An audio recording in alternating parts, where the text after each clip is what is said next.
नज़रीन drama serial तुम बिन कैसे जिए में अदील और ज़ारा की शादी हो जाती है, मगर फरीदा बेगम और माहम के पेट में मसलसल मरोड़ उठते रहते हैं। ये लड़की ब्याह कर इस घर में तो आ गई है, मगर कभी सुकून से नहीं रह सकेगी। माहम कहती है इसके घर से मुझे तलाक याफ्ता होने का ताना मिला था, अब इसको भी तलाक मिलेगी। फरीदा बेगम कहती है सुनो लड़की, तुम्हारे चोचले खत्म हो गए, अब शादी होना थी हो गई, मगर ये मत समझना कि तुम इस घर में मेरी मर्जी से आई हो। तुम्हारी वजह से मेरा शौहर मुझे तलाक की धमकियां देता था। बहुत बातें सुनी हैं मैंने, अपनी औकात में रहना। अदील मेरा बेटा है, अगर तुमने उसे मुझसे अलग करने की कोशिश की तो तुम्हारा अंजाम बहुत बुरा होगा। मैं तुम्हारी ईंट से ईंट बजा दूंगी। ज़ारा कहती है मम्मा जान, आप ऐसा क्यों समझती हैं? अदील आपका बेटा है और हमेशा आपका ही रहेगा। मैं माँ बेटे के रिश्ते के दरमियान कभी दीवार नहीं बनूंगी, वादा करती हूं आपसे। फरीदा बेगम कहती अपनी हद में रहो, तुमने कह दिया मैंने सुन लिया। फरीदा बेगम दिल ही दिल में कहती है ये है बड़ी चिलतरबाज लड़की, मगर मैं भी इस घर की जमीन इतनी गर्म कर दूंगी कि इसके पांव जलकर छलनी हो जाएंगे। ज़ारा भी दिल ही दिल में कहती है पता नहीं मम्मानी जान ऐसा क्यों समझती हैं, मैं कभी उनका बेटा उनसे नहीं छीनूंगी।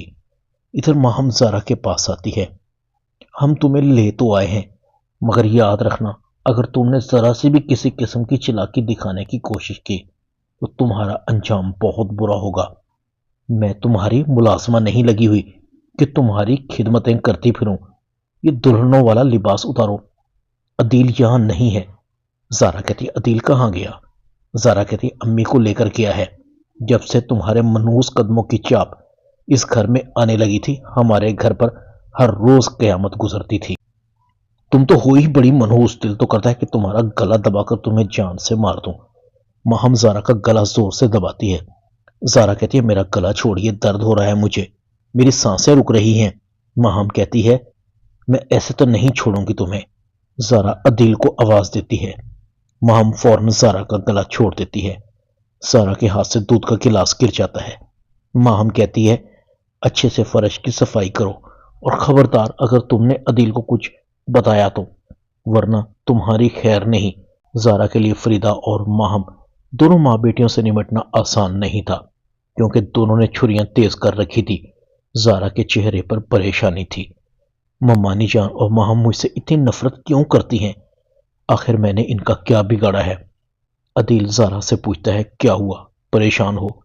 किसी ने कुछ कहा है तुम्हें? ज़ारा नाह में सर हिलाती है। अदील कहता है ज़ारा, अम्मी और माहम जुबान की जरूर तेज हैं, मगर दिल की बहुत अच्छी हैं। अगर तुम्हें उनकी वजह से किसी तकलीफ का सामना हो तो मैं तुमसे माफी मांगता हूं। ज़ारा का दिन तो अजियतों से भरपूर गुजरता था, मगर उसकी रातें अदील के साथ बहुत हसीन थी। वो अदील को देखकर सारी तकलीफें भूल जाती थी। अदील ज़ारा को घुमाने के लिए लेकर जाता है, मगर ज़ारा के दिमाग में माहम और फरीदा बेगम की बातें गूंजती रहती थी। अदील कहता है क्या हुआ, परेशान हो? मुझे बताओ, मेरी आंखों में देखो। ज़ारा कहती है पता नहीं अदील, मुझे ऐसे लगता है कि कोई आपको मुझसे छीन लेगा। अदील कहता है तुम्हें भी अम्मी की तरह उल्टे सीधे ख्वाब तो नजर नहीं आने लगे? पागल लड़की, मेरा और तुम्हारा साथ हमेशा हमेशा के लिए है, ये तो अब मेरे मरने के बाद ही छूटेगा। ज़ारा कहती है अदील ऐसा मत कहिए, आपको मेरी भी उम्र लग जाए। फरीदा बेगम इसी दौरान में साद और ज़ारा की दोस्ती को लेकर भी दोनों के दरमियान तलखियां पैदा करने की पूरी कोशिश करती है। साद भी कहता है अम्मी ठीक ही तो कह रही हैं, मर्द और औरत की दोस्ती नहीं होती, भला आग और पानी का क्या मेल। अब तुम शादीशुदा हो, मैं तुम्हारा शौहर भी हूं और दोस्त भी। ज़ारा कहती है मगर अदील, साद तो बचपन से ही हमारे घर आता है, वो भी तुम्हारी तरह उस घर का दामाद है। जिस तरह से तुम उस घर के बेटे हो, इसी तरह से साद भी उसी घर का बेटा है। अदिल को एहसास होता है कि उसने ज़ारा को साद की दोस्ती का ताना देकर गलत किया है। अदिल ज़ारा से माफी मांगता है और उसे कहता है हम बाहर चलते हैं, तुम्हारा मूड भी ठीक हो जाएगा। इसी दौरान में ज़ारा और अदिल का एक्सीडेंट हो जाता है। ज़ारा को काफी चोटें लगती हैं, मगर अदिल इस एक्सीडेंट में बहुत ज्यादा घायल होता है, कोमे में चला जाता है। फरीदा बेगम और माहम ज़ारा का जीना हराम कर देती हैं। तुम मनहूस हो, میرے بیٹے کو کھا گئی، ڈائن ہو تم، نکل جاؤ میرے گھر سے۔ زہرا کا ماموں کہتا ہے اس بیچاری کا کیا قصور ہے، قسمت میں یہی لکھا تھا۔ ماہم زہرا کو دھکا دیتی ہے، ابو یہ ہمارے بھائی کو کھا گئی، آپ ابھی بھی اس کی سائیڈ لے رہے ہیں؟ زہرا اپنے گھر چلی جاتی ہے جہاں سعد زہرا کو دلاسا دیتا ہے، اس کے غم کو کم کرنے کی کوشش کرتا ہے۔ اسی دوران میں عدنان زینی کو کہتا ہے تم نے سعد کی طرف سے آنکھیں بند کی ہوئی ہیں۔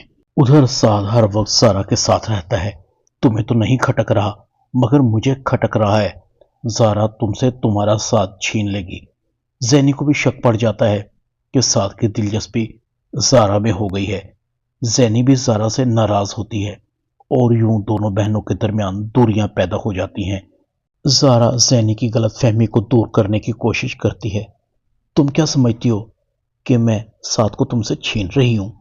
کیا تم نے مجھے اتنا کمزور سمجھ رکھا ہے؟ زینی کہتی ہے جب دن رات سعد آپ کے بارے میں باتیں کرتا ہے، آپ کی فکر کرتا ہے، اسے آپ کے علاوہ کچھ نظر نہیں آتا، اب تو آپ کی وجہ سے وہ مجھ سے لڑنے لگا ہے۔ زہرا کہتی ہے سعد اچھا لڑکا ہے، وہ تمہیں بہت چاہتا ہے، تم سے محبت کرتا ہے، پلیز تم سعد پر شک کرنا چھوڑ دو، ہم دونوں کے درمیان کچھ نہیں۔ زینی کہتی ہے اب تو ہمارے درمیان میں بھی کچھ نہیں، مجھے آپ سے بات نہیں کرنی، چلی جائیے۔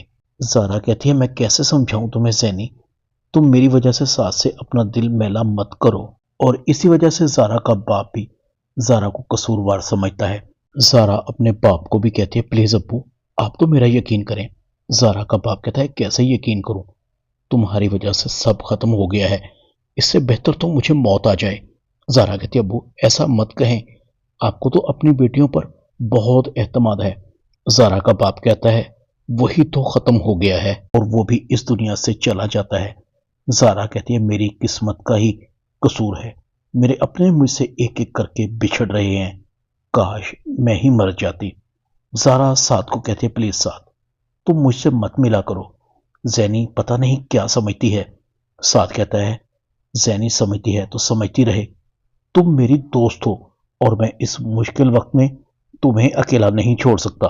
زینی کہتی ہے پلیز سعد بات کو سمجھو، تمہارا مجھ سے ملنا میرے رشتے مجھ سے چھین رہا ہے، ایسی دوستی کا کیا فائدہ جس کا فائدہ کم اور نقصان زیادہ ہو، پلیز تم مجھے میرے حال پر چھوڑ دو، مجھے اپنی مشکلوں کا مقابلہ خود کرنے دو۔